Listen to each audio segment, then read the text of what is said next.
अस्सलामुअलैकुम वरहमतुल्लाहि वबरकातुहू। उम्मीद है कि आप सभी हजरात खैर व आफियत से होंगे। मुअज़्ज़ज़ नाज़रीन, आज की वीडियो के अंदर जो मसला बयान करना है वो मसला बहुत अहम है और गांव देहात के जो घर होते हैं उनमें अक्सर व बेशतर ये मसला पेश आता भी है और हमने भी अपनी आंखों से देखा है। और हो सकता है आप हजरात अगर गांव से ताल्लुक़ रखते हैं तो आपने भी ये मसला ज़रूर देखा होगा।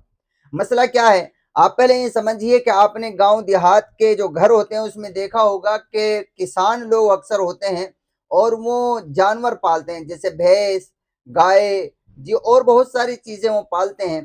तो वो जो होते हैं जानवर यानी भैंस वगैरह ये जुगाली करते हैं, यानी अपने मुंह को चलाते रहते हैं और जुगाली करते करते उनके मुंह से झाग निकलने लगते हैं।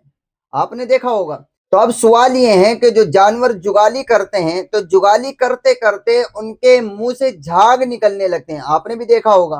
तो बाज मर्तबा ऐसा होता है जैसे किसान लोग या वो लोग जो जानवर पालते हैं वो जब भैंस को चारा वगैरह डालने के लिए या जानवर को कोई चारा वगैरह डालने के लिए जाते हैं या किसी और काम से, तो वो जुगाली करने की वजह से जो राल या झाग जानवर के मुंह से निकल रहे होते हैं वो बाज मर्तबा कपड़े को लग जाते हैं।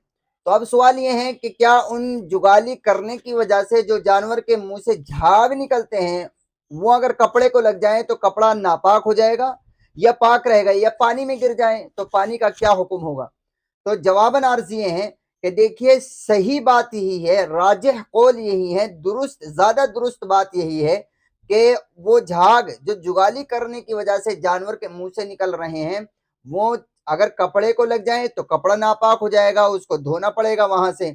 और या पानी में गिर जाए तो पानी भी नापाक हो जाएगा, उस पानी का इस्तेमाल दुरुस्त नहीं होगा।